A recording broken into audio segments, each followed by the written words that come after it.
तो good morning friends, आज की क्लास में और आज के यूट्यूब चैनल में आप लोगों का बहुत बहुत स्वागत है।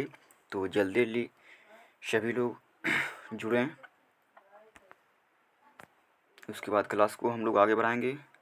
तो जो जो चैनल पर नए हैं, वो चैनल भी नया है तो सभी लोग चैनल को सब्सक्राइब कर लीजिएगा और बेल आइकन घंटी को प्रेस कर दीजिएगा, ताकि जो क्लास का टाइमिंग है, लाइव क्लास का टाइमिंग हो, रिकॉर्डेड क्लास का टाइमिंग हो या संडे स्पेशल क्लास का टाइमिंग हो, उसका नोटिफिकेशन जो है सबसे पहले आप तक पहुंचता रहे। तो ज़्यादा टाइम नहीं लेते हुए आज की क्लास को हम लोग स्टार्ट करते हैं।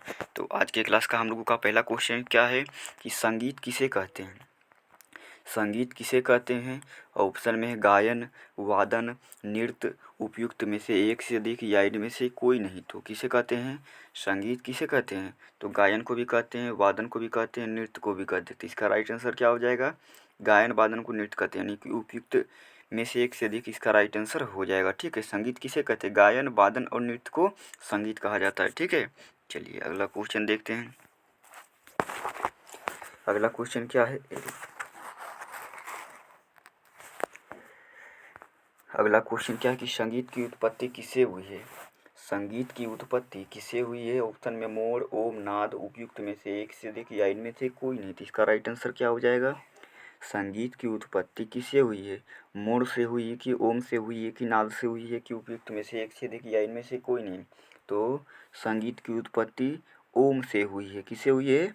ओम से हुई है।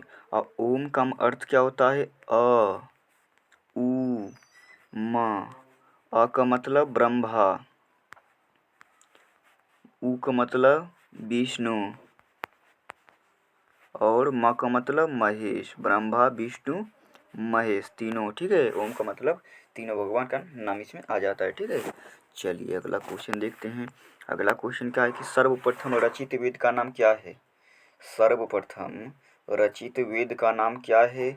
ऑप्शन में है ऋग्वेद, सामवेद, यजुर्वेद, उपयुक्त में से एक से अधिक या इनमें से कोई नहीं। तो इसका राइट आंसर क्या हो जाएगा? सर्वप्रथम रचित वेद का नाम क्या है? तो इसका राइट आंसर क्या हो जाएगा? ऋग्वेद हो जाए। ठीक है, एक मिनट। तो इसका राइट आंसर क्या हो जाएगा? सर्वप्रथम रचित वेद का नाम क्या है?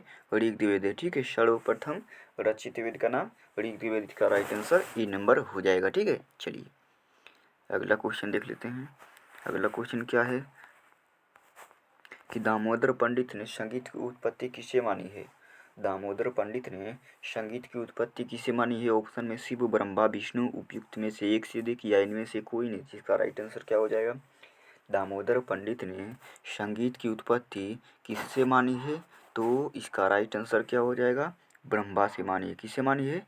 ब्रह्मा से। ठीक है, दामोदर पंडित ने संगीत की उत्पत्ति किससे मानी है? तो ब्रह्मा इसका राइट आंसर हो जाएगा। ठीक है, चलिए अगला क्वेश्चन देख लेते हैं कि वैदिक काल में गज का नाम क्या था?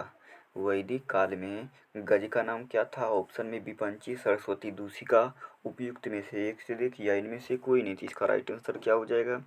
वैदिक काल में गज का नाम क्या था? दूषिका था। वैदिक काल में गज का नाम दूषिका भी था। ठीक है, गज को हम लोग दूषिका के नाम से भी जानते थे पहले, प्राचीन काल में, अभी नहीं।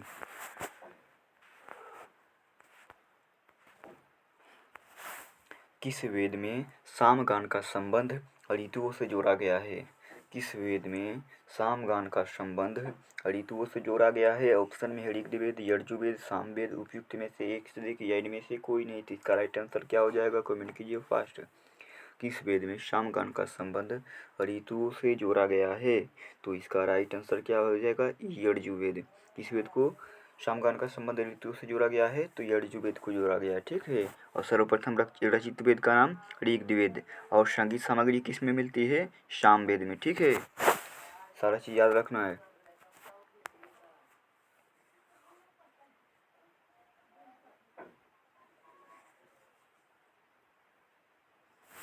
चलिए अगला क्वेश्चन देखते हैं। सामवेद में तीनों स्वरों में से एक है। सामवेद में तीनों स्वरों में से एक है। ऑप्शन में उदात्त, अनुदात्त, स्वरित, उपयुक्त में से एक से अधिक या इनमें से कोई नहीं। इसका राइट आंसर क्या हो जाएगा?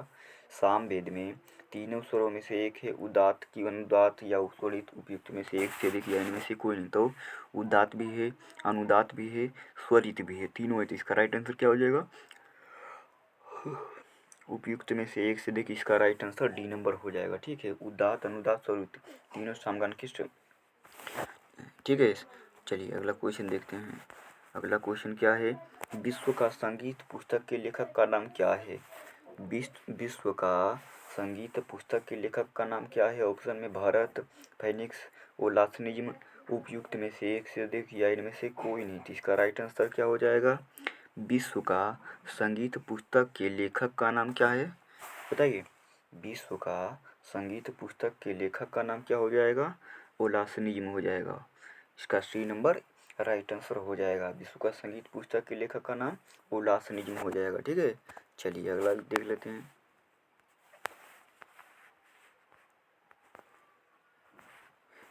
चलिए अगला क्वेश्चन क्या है कि ब्रह्मा ने भरत को संगीत की शिक्षा दी, यह कथन किस विद्वान का है?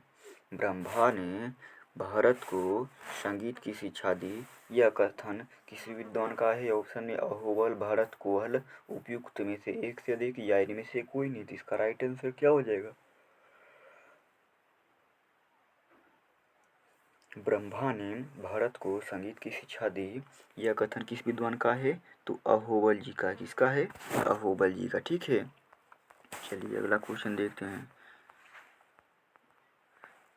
अगला क्वेश्चन क्या है कि सामगान में कौन से स्वरों का उल्लेख सर्वप्रथम प्राप्त होता है?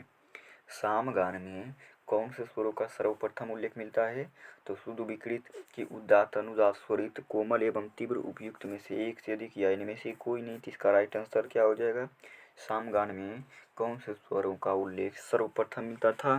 तो उदात्त अनुदात्त स्वरित मिलता था। ठीक है, उदात्त अनुदात्त स्वरित सामगान में कौन से स्वरों का सर्वप्रथम उल्लेख प्राप्त होता है? तो उदात्त अनुदात्त स्वरित तीनों का प्राप्त होता है। गरेसा। ठीक है, उदात्त का मतलब ग और अनुदात्त का मतलब रे और स्वरित का मतलब सा। ठीक है, गरेसा। चलिए, साम स्वरों के गायक को क्या कहा जाता था? साम स्वरों के गायक को क्या कहा जाता था? ऑप्शन में गायक, वादक, उद्गाता, उपयुक्त में से एक से अधिक या इनमें से कोई नहीं। इसका राइट आंसर क्या हो जाएगा? साम स्वरों के गायक को क्या कहा जाता था? उद्गाता कहा जाता था। क्या कहा जाता था? उद्गाता। ठीक है, साम स्वरों के गायक को क्या कहा जाता था? तो उद्गाता कहा जाता था। चलिए अगला क्वेश्चन देखते हैं। यहाँ जीत नहीं, एक मिनट, यहाँ जीत नहीं है बल्कि गीत होगा। ठीक है, थोड़ा टाइपिंग मिस्टेक हो गया है, क्वेश्चन देखो, कन्फ्यूज नहीं होना है। तो गीत के प्रबंधों को क्या कहा जाता है? गीत के प्रबंधों को क्या कहा जाता है? ऑप्शन में गायत्र, गाथा, गीति, उपयुक्त में से एक से अधिक या इनमें से कोई नहीं। तो इसका राइट आंसर क्या हो जाएगा? गीत के प्रबंधों को, गीत के प्रबंधों को क्या कहा जाता था? तो गाथा कहा जाता था। बोलिए। ठीक है, गीत के प्रबंधों को क्या कहा जाता था? गाथा भी कहा जाता था। जो जो बी दिए हैं उनका राइट आंसर है। ठीक है, चलिए अगला क्वेश्चन देख लेते हैं। अगला क्वेश्चन क्या है?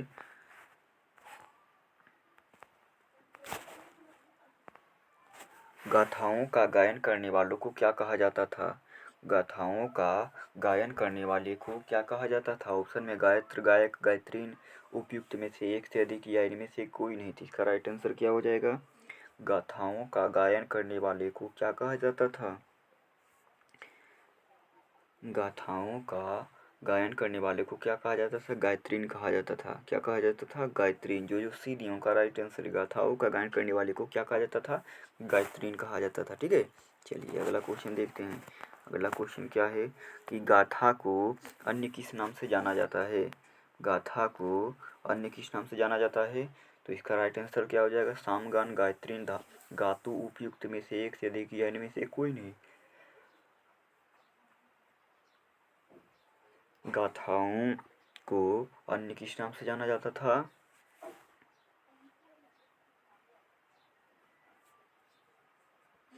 गाथाओं को अन्य किस नाम से जाना जाता था? शाम के नाम से भी जानते थे, ठीक है। गाथा को अन्य किस नाम से जाना जाता था? शाम के नाम से भी हम लोग जानते थे, ठीक है। चलिए अगला क्वेश्चन देखते हैं।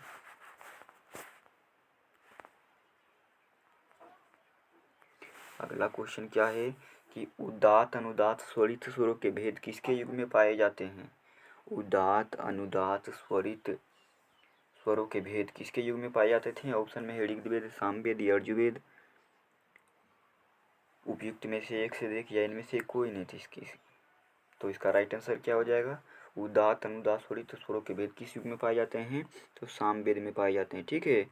सामवेद जो कि साम गान के भेद दो कहा जाता है, उदात्त अनुदात्त स्वरित को, ठीक है।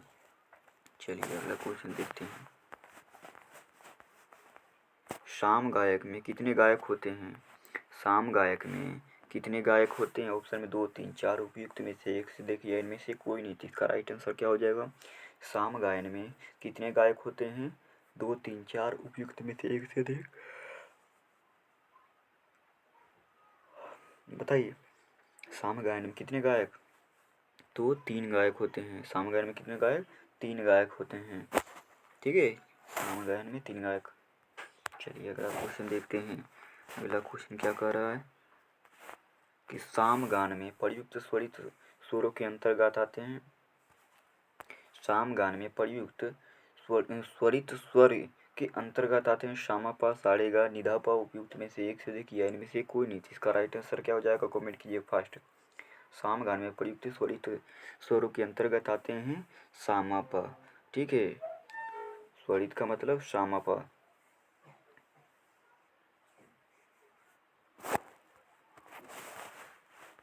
अनुदात, अनुदात के स्वर का मतलब क्या हो जाएगा?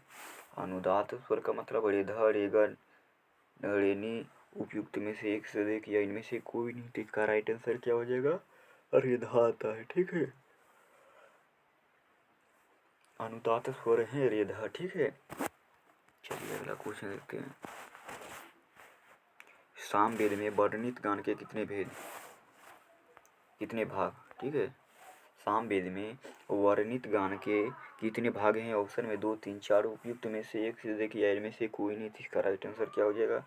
सामवेद में वर्णित गान के कितने भेद? सामवेद में वर्णित गान के कितने भेद होते हैं? तो 4 भेद होते हैं, ठीक है। सामवेद में वर्णित गान के कितने भेद? 4 भेद होते हैं। चलिए अगला क्वेश्चन देखते हैं। अगला क्वेश्चन क्या है कि यज्ञों में प्रमुख गायक को क्या कहते हैं? यज्ञों में प्रमुख गायक को क्या कहते हैं? ऑप्शन में उद्गाता, आर्चिक, ब्रह्मा। उपयुक्त में से एक से देखिए इनमें से कोई नहीं थी। यज्ञों में प्रमुख गायक को क्या कहते हैं? यज्ञों में प्रमुख गायक को क्या कहते हैं? उद्गाता की, आर्चिक या ब्रह्मा। उपयुक्त में से एक से देखिए इनमें से कोई नहीं थी, इसका राइट आंसर क्या हो जाएगा? उद्गाता कहते हैं। यज्ञों में प्रमुख गायक को क्या कहते हैं? उद्गाता भी कहते हैं, ठीक है।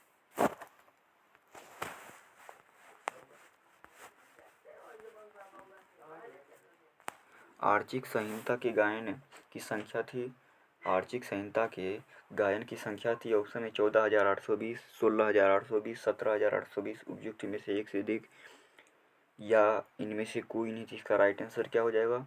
आर्चिक संहिता के गायन की संख्या कितनी हो जाएगी? 14,820 हो जाएगी। कितना हो जाएगी? 14,820 इसका राइट आंसर हो जाएगा, ठीक है। आर्चिक संहिता के गायन की संख्या कितना थी? तो 14,820। जो ए दिए हैं उनका राइट आंसर है, ठीक है। तो दोस्तों आज हम लोगों ने 21 क्वेश्चन किया है। 21 क्वेश्चन में कितने लोगों का कितना सही किया वो कमेंट करना है, और मेरा वीडियो कैसा लगता है वो भी कमेंट करना है। और जो चैनल पर नए हैं, चैनल भी नया है, तो सभी लोग चैनल को सबसे पहले तो सब्सक्राइब करना है और बेल आइकन घंटी को प्रेस कर देना है। और जो वीडियो को अभी तक लाइक नहीं किया है वो वीडियो को लाइक करके ही वीडियो को स्किप कीजिएगा और एक प्यारा सा कमेंट कर देना, ठीक है। क्योंकि आपका एक लाइक और एक कमेंट से हौसला बढ़ता रहता है। तो आज की क्लास को हम लोग यही रहने देते हैं, फिर मिलते हैं नेक्स्ट वीडियो में, नेक्स्ट लाइव में। आज की रात आज मिलेंगे फिर वही समय रात के लाइव में।